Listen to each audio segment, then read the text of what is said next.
నమస్తే, welcome to Abhinav Bharat. ప్రస్తుతం పంటల గురించి మనం ఒకసారి మాట్లాడదాం. ముఖ్యంగా నిజామాబాద్ జిల్లాలో పెద్ద మొత్తంలో వరి పండిస్తారు. అదేవిధంగా నిజామాబాద్ నుంచి అంటే ఉమ్మడి నిజామాబాద్ జిల్లాలో కామారెడ్డి ప్రాంతంలో వరితో పాటు ఇతర ధాన్యాలు పండిస్తారు. ముఖ్యంగా శనగ కావచ్చు, జొన్న కావచ్చు, ఇక్కడ ఇంకా మహారాష్ట్ర బార్డర్ జుక్కల్ కాన్స్టిట్యున్సీ, బిచ్కుందా, ఇవన్నీ కూడా చాలా పంటలు పండిస్తారు. అంటే వ్యవసాయమే కాకుండా ఈ వ్యవసాయంతో పాటు ఇక్కడ చాలా పప్పులు పండిస్తారు. ముఖ్యంగా ఇక్కడ పెసరపప్పు కావచ్చు, మినుములు, కందులు, శనగలు, తొగర్లు ఇట్లాంటివి చాలా పండిస్తారు. ఈ నేపథ్యంలో మనం ఒకసారి పంటల పరిస్థితి ఎట్లా ఉంది, మరి ఏమేం పంటలు పండిస్తారు అనే అంశం పైన ఆ కామారెడ్డి జిల్లా జుక్కల్ కాన్స్టిట్యున్సీ అంటే మద్నూర్ మండలం శక్కర్గలో ఉన్నాము. మనం చూడొచ్చు, పంటలు పరిశీలిస్తే కనుక చాలా మటుకు ఒకే పంట కాకుండా పంటల్లో మార్పిడి చేస్తున్నటువంటి పరిస్థితి ఉంది.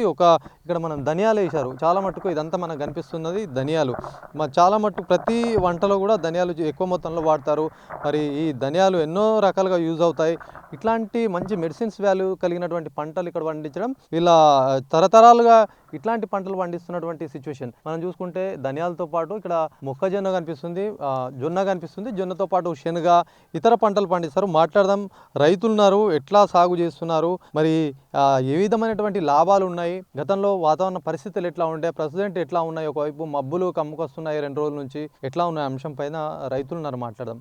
చెప్పండి, ఎట్లా ఉంది పరిస్థితి, ముఖ్యంగా ఏమేమి పంటలు ఇక్కడ ఎక్కువ పండిస్తారు మీరు? మా దగ్గర రబ్బీ క్రాప్ శనగ, జొన్న, కుస్మ, ధనియాలు, తర్వాత మక్క, తర్వాత వటానా అంటలు, అటువంటి పంటలు పండిస్తాం మేము ఇక్కడ. ఈ మొన్నటి వర్షాల గురించి చాలా ఇబ్బంది అయింది. ధనియాలు టోటల్ డ్యామేజ్ అయిపోయినాయి, అడ్డం పడిపోయినాయి. జొన్నలు అడ్డం పడిపోయినాయి. శనగలు బుడ్డ రాలిపోతుంది, శనగ గింజ నల్లగా పడట్టింది.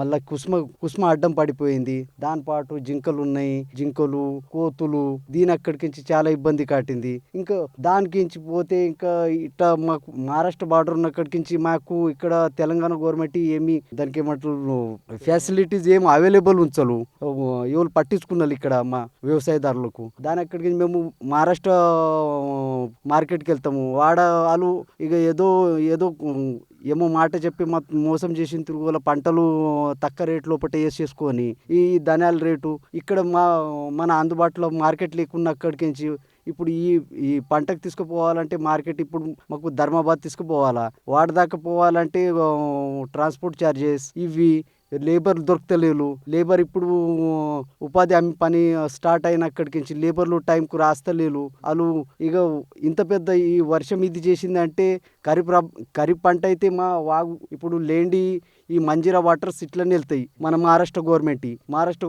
ఈ లేండి వాటర్స్ వచ్చి టోటలీ ఈ ల్యాండ్ ఖరీఫ్ది ఒక్క గింజ మా ఇంటికి రాలే ఇప్పటిదాకైతే. ఈ రబ్బీకి ఈ కాలం ఉన్నదంటే ఈ టైం లోపల ఈ వర్షం వచ్చి ఇంకా లేబర్లతోటి ఆ దేవుడు కొట్టిండా అంటే మనుషులది కూడా ఈ లేబర్ తోటి కూడా ఈ పద్ధతి అయింది. ఈ గవర్నమెంట్ అక్కడికించి మాకు ఇప్పుడు ఉపాధి హామీ పెట్టుకున్న అక్కడికించి లేబర్ సరిగా దొరకలేరు. దీని అక్కడికించి ఇప్పుడు ఎక్కడ పోతే ఇక్కడ లొందా ఇక్కడ బాయ్ అన్న తిరుగులో మా పరిస్థితి అయింది. ఇప్పుడు ఈ పరిస్థితి లోపల అమ్ముకుందామంటే ఈ శనగ మేము విత్తనాలు తెచ్చినప్పుడు 8,000 10,000 క్వింటల్ ఉండే. ఇప్పుడు మేము అమ్మపోతే 5,000 తీసుకుంటున్నారు. ఇప్పుడు ఈ ధనియాల విత్తనం మేము తీసుకున్నప్పుడు మార్కెట్ లోపలికి విత్తనాలు 12,500 విత్తనం క్వింటల్ ధరతోటి తీసుకున్నాం. ఇప్పుడు అమ్మపోతే 6,000 7,000 అని అంటున్నారు. మళ్ళీ దానికి గ్రేడింగ్ చేస్తారు, ఇది చేస్తారు, ఏదో మాట పెట్టి మాకు మోసం చేసిన తిరుగులు చేసేస్తారు రైతులకు. అసలు అమ్మపోతే అడవి, కొనబోతే కొరవే అన్నట్టు రైతుల పరిస్థితి ఎందుకు ఉంది, మరి ఈ రేట్స్ ఇంత వ్యత్యాసం ఎందుకు కనిపిస్తున్నాయి కొనేటప్పుడు కావచ్చు, అమ్మేటప్పుడు? మాస్ ప్రోడక్ట్ అయినక్కడికి ఒకటి ఎంఎస్పి రేట్ తోటి ఇక్కడ గవర్నమెంట్ ఫేర్వెల్ ఏం షాపులు ఉన్నాయి. దాని అక్కడికి ఏదో ఆడతికి వేసుకుంటాము, ప్రైవేట్ అమ్మేటోళ్ళకి వేసుకుంటాము, సేట్లకు వాళ్ళు మోసం చేసుకుంటారు. ఇక ఈ వ్యవసాయాలకు ఇక కంపల్సరీ ముంగటి పంటకు ఏదో పైసా చేసుకుందాము, లేబర్ ఛార్జెస్ కోసంకి గిట లేబర్లు ఆగుతలేరు. లేబర్ ఛార్జెస్ కోసంకి పైసలు ఇవ్వాలంటే పైసలు కంపల్సరీ డబ్బులు కిసలు ఉండాలా. ఏదో ధర దొరికింది అని టప్పని అమ్మేసుకొని లేబర్ ఛార్జెస్, ఇతర ఖర్చులు, పిల్లల ఎడ్యుకేషన్లు, ఇవి మెడికల్ ఎమర్జెన్సీలు వస్తాయి రైతులకు చెప్పి రావు. ఇంకొకటి తర్వాత ఈ ఖరీఫ్ సీజన్ ఉన్న అక్కడికి ఖరీఫ్కు ఒక్క రేట్ సరిగా దొరకలేక ఇక్కడ సోయల్ది కరెక్టు నాఫెడ్ది కాట నడుస్తలేక ఈ బయట వ్యవసాయాలకు అమ్ముకున్న అక్కడికి వాళ్ళు టైంకు చాలు చేయలే. ఇప్పుడు కందిది నాఫెడ్ కాటా సురు చేసిళ్ళు. అదే అవతల కంది రేట్ మలస్ ఉన్నది, వీళ్ళు 8,000 ఇచ్చిళ్ళు. ఇక్కడ అవతల అమ్ముకుంటే 8,500 9,000 రాటినాయి. ఇప్పుడు ఈ కాలం లోపట ఈ ఈ నాఫేడ్కు యోలేస్తలు బయట అవతల ఇంకా డబ్బులు కరెక్టు వీళ్ళు ఏదో 2 వారాల రోజులోపట వేస్తా అని అంటే ఓ నెల పట్టు ముంగడి జరుపుతారు. తర్వాత రైతుకు 3 వారాలు నెల తప్పిందాక అంతగానో పైసలు అంత ఓపిక ఉండదు. వ్యాపారులకే ఇచ్చేస్తారా మీరు? వ్యాపారులకు ఇచ్చేస్తాం. ఇక దాని అక్కడికించి మాకు ఏం వేరే దారి ఉండదు. దాని అక్కడికించి మీరు చూస్తే మీకు ధాన్యం చూసుకోండి. మీరు ఈ ధాన్యంది క్వాలిటీ ఎట్లా అయింది, నల్లగా అయింది. ఇప్పుడు ధాన్యం క్వాలిటీ. మీరు ఏమేం పంటలు వేస్తున్నారు? మీకు ఎన్ని ఎకరాలు ఈ ఎకరాలలో ఏమేం పంటలు వేస్తారు ఇప్పటికి? ఇప్పుడు మాది 10 ఎకరాల ఇది ప్లాటు. 10 ఎకరాల లోపల ఒక 2 ఎకరాలు ధాన్యం ఉన్నది. ధాన్యం లోపల జొన్న కర్రలు వేసినాము. జొన్న కర్రలు వేసిన తర్వాత ఈ వర్షంకు మొన్న గాలికి అంతా ఈ జొన్న అంతా అడ్డం పడిపోయింది. ఎడన్న నల్లగా అయిపోయింది, డ్యామేజ్ అయిపోయింది, అయిపోయింది జొన్న. శనగ కూడా అయిపోయిందంతా పనికిరానట్టేనా? డ్యామేజ్ అయ్యి ఇప్పుడు దీనికి బట్టి వాళ్ళు రేటు ఏదో క్వాలిటీ ఖరాబ్ ఉన్నదని రేటు తర్వాత తక్కువ చేసేస్తారు వాళ్ళు. మొన్న వర్షం అక్కడికించి అది నల్లగా పడిపోయింది, అడ్డం పడిపోయి ఇక భూతల్లికి. ఈ శనగ ఒక 6 ఎకరాలు శనగ ఉంటుంది, ఒక 2 ఎకరాలు జొన్న ఉంటుంది, 2 ఎకరాలు కుసుమ ఉంటుంది మాకు. ఈ పరిస్థితి లోపల ఈ స్టార్ట్ చేసిందని అంటే ఈరోజు లేబర్ వస్తా అని టైంకు వచ్చి చూసిన వరకు ఇట్లా ఉన్నది పంట, ఏదో ఉన్నది, ఇట్లా ఉన్నది, ఏదో పేరు పెట్టి వాళ్ళు వెళ్ళిపోయిండ్రు. చేళ్ళకించి వెళ్ళిపోయిండ్రు. మాకు ఈ ధర ఇస్తే మేము చేస్తాం, లేకుంటే ఇయ్యము అని వెళ్ళిపోయిండ్రు. చేనుకించి వచ్చినాక వాళ్ళు చేళ్ళకించి వెళ్ళిపోయిండ్రు. ఇప్పుడు మా పరిస్థితి ఎట్లా? గవర్నమెంట్ అట్లా చేస్తుంది, లేబర్ ఇట్లా చేస్తారు, రైతులు పోవాలైతే ఎక్కడ పోవాలా? ఈ పరిస్థితి లోపల పరిస్థితి ఎట్లుంది మరి? ఇప్పటికే ఆల్రెడీ కోతలు నడుస్తున్నారు, మేము రాంగా కూడా చూసాం, చాలా కోతలు స్టార్ట్ ఉన్నది. ఇప్పుడు ఈ శనగ మనది మన దీని గురించి JJL 11 మన క్రాప్ ఉన్నది, దీని వెరైటీ శనగది. ఇప్పుడు డైరెక్ట్ హార్వెస్టింగ్ చేయటానికి అలాది కంపల్సరీ లేబర్ తోటి కోపియాలి. లేబర్ టైంకు దొరకచ్చు. డైరెక్ట్ హార్వెస్టింగ్ చేస్తే హార్వెస్టర్ తోటి చాలా కిందికి ఇడిపోతుంది, శనగ రాలిపోతుంది కింద.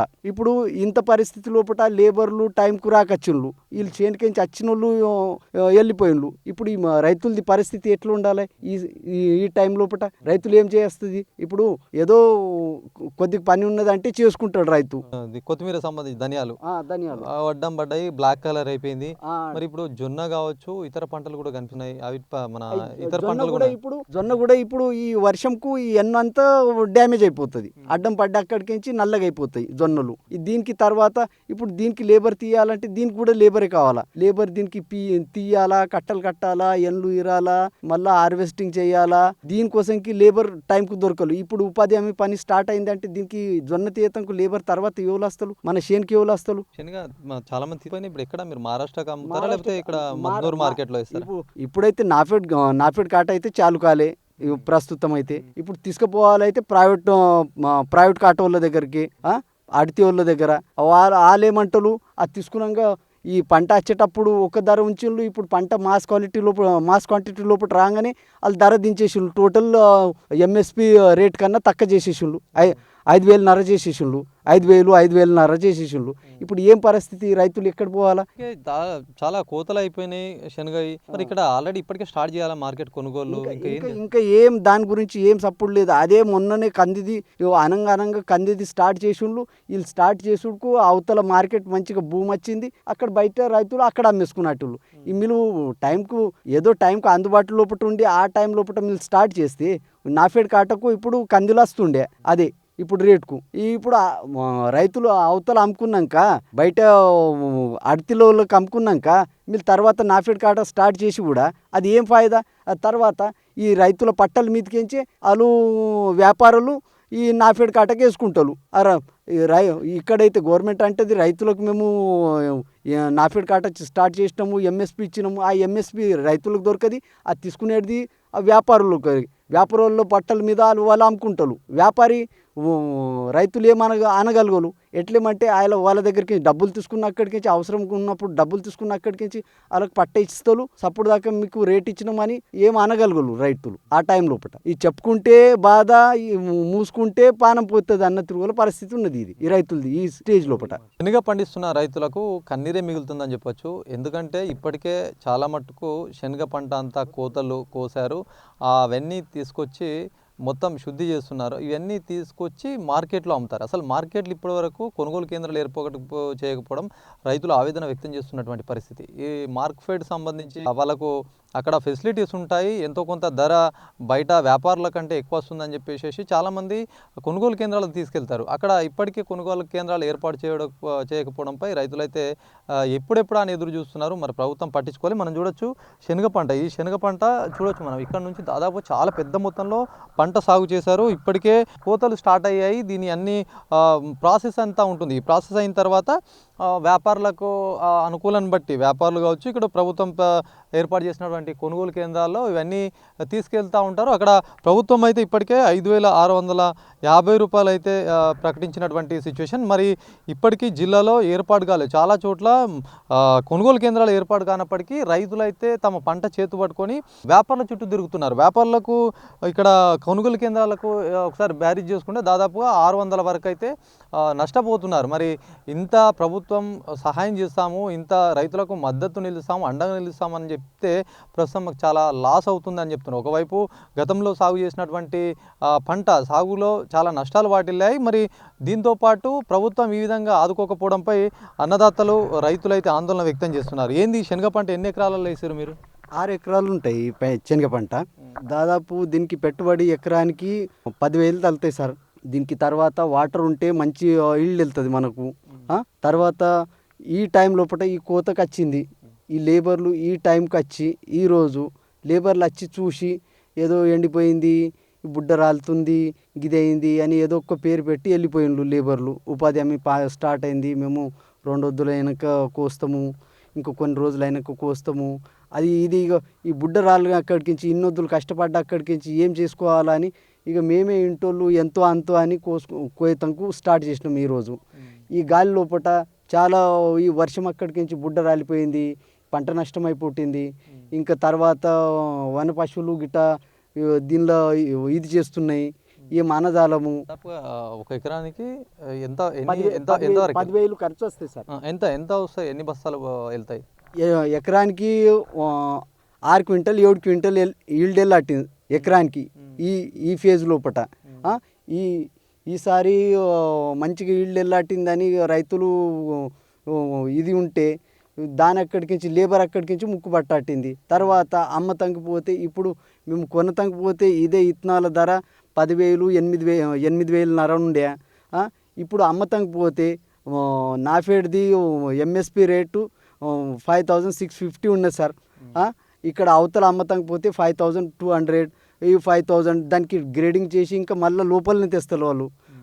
ఇంకా చెప్పుకునుకుంటా ఇక అన్నజాలం చెప్పుకున్న జాలం అన్న తిరుగుల పరిస్థితి ఉంటుంది. ఆడ కొండపోయినాక మాల్ ఇంటికి తీసకాయడు రైతు ఏం చేయాలని ఇక ఆడనే అమ్మేసుకొని ఏదో 4 డబ్బులు కిసలు పెట్టుకొని వెళ్ళి వచ్చేస్తాడు. తర్వాత ఈడ వచ్చినాక లేబర్ పేమెంట్ ఉంటుంది, ఈ మందు షాప్ లోపల పెస్టిసైడ్స్ ఫర్టిలైజర్స్ ఈ ఖర్చులు ఉంటాయి. ఏం చెప్పజాలము ఈ కొన్ని మాటలు. ఇంటి ఖర్చులు ఉంటాయి, ఎమర్జెన్సీ ఖర్చెస్ ఉంటాయి. ఇక అదే ఇక లేబర్ వచ్చి వెళ్ళిపోయిందని అనుకొని ఇక ఏం చేయాలని మేమే ఇక శనగ కోతకు తలగబడినాం. మేము, మా భార్య, మా చెల్లెలు వచ్చింది, ఆమె కోస్తున్నాం, మేము ముగ్గురము. మహిళా రైతులు ఉన్నారు, మాట్లాడదాం. ఎన్ని ఎకరాల్లో ఈ శనగ వేసారు, మళ్ళీ కొత్తిమీర వేసారమ్మా? శనగ 6 ఎకరాలు ఉంది, కొత్తిమీర 1 ఎకరు ఉంది. ఇప్పుడు పంట కొత్తిమీర కోయడానికి వచ్చింది కానీ లేబర్ దొరకక వచ్చిండు. ఉంది 1 ఎకరం అయితే దానిలో మేము జొన్న వేసుకున్నాం. ఉందే అలా 1 ఎకర్ కన్నా తక్కువనే వస్తుంది. దానికి కోయడానికి రండి అని అంటే 5 ఏళ్ళు 6 ఏళ్ళు అని అంటున్నాం. అంతే అలా వెళ్ళదు. మేమే అమ్మపోతే మాకు అంతే రేటే రాదు. అలా వాళ్ళకి 5 ఏళ్ళు 4 ఏళ్ళు ఇచ్చి మాకేం పడుతుంది? అసలు మాకేం పడదు. అందుకని లేబర్ కూడా వస్తలేదు. అందుకని మీరే చేసుకుంటారా ఇక పనులు? ఇక ఏం చేయాలా అని వర్షం పడుతుంది, అలా ఇంకా మరింత నష్టం. అందుకని ఎంత అయిందంతా మేమే వింటోళ్ళే చేస్తున్నాం. ఇప్పుడు గతంలో కూడా ఇట్లా వర్షాలు పడి పంటలు బాగా నష్టపోయినట్టున్నారమ్మా? అవును, వర్షం పడాలంటే మొత్తం తీసి పెట్టింది, కొద్దిగా పెట్టి ఉంచితే గాలి వర్షం అనుకుంటా అవి ఎక్కడి నుంచి అక్కడ పోతున్నాయి. ఉన్న పంట కూడా నష్టం అవుతుంది. ఎటంటే అట వెళ్ళిపోతున్నాయి. ఇంకా అవి దేవాలా, చేయాలా, పెట్టాలా, కోసి పెడితే కూడా మస్తు కష్టం ఉంది. అవి ఎగిరిపోతున్నాయి గాలి దోమలేసి. మిషన్లు కానీ అంటే మనుషులు లేనప్పుడు మిషన్లు కానీ ఇవన్నీ కోయడం లాంటివి చేయవా? మషిను అట్టిగా వస్తుంది, మనం కోసి కుప్ప వేస్తామంటే వచ్చి పట్టేడు పని చేస్తుంది. కోయడానికి లేబరే కాల, జమ చేయడానికి లేబరే కాల, దానికి సగం పని. ఎక్కడికి కూలి కైకిలు పెట్టాలంటే 400 అడగాటిండు, గుత్తనే కావాలి అని అంటే 5,000 6,000 అడగాటిండు. అసలు మేము అమ్మబోతే అంత రేటే రాదు మాకు ఐరాలో, కానీ వాళ్ళకి ఇచ్చేస్తే ఆరైతే అసలు మాకు ఏం మిగలదు. అందుకని మేమే చేసుకున్నాం. మేము ఏమేమి పంటలు వేసారు ఇక్కడ మొత్తం మీకు ఇప్పుడు ఉన్న 10 ఎకరాలలో ఏమేమి ధాన్యం ఉంది, ఇప్పుడు శనగ ఉంది, జొన్న ఉంది, కుసుమ ఉంది, అన్ని పంటలు వేసినాం. కానీ అసలు లేబరే దొరకకొచ్చిండు. మస్తు వర్షం అక్కడికి, గాలి దుమానం అక్కడికి బాగా నష్టం అవుతుంది. వచ్చిన పంట కూడా వెళ్ళిపోతుంది. ఇందనగా భూతాలికే నష్టం అవుతుంది. బాగా కష్టాలు నడుస్తున్నాయి. ముందు ఒక పంట కూడా రాలే, అంత వాగున్నక్కడికి అన్ని పంటలు అన్ని వర్షాకాలంకి పంట కొట్టేసింది. ఇదన్నా మంచిగా ఉంది.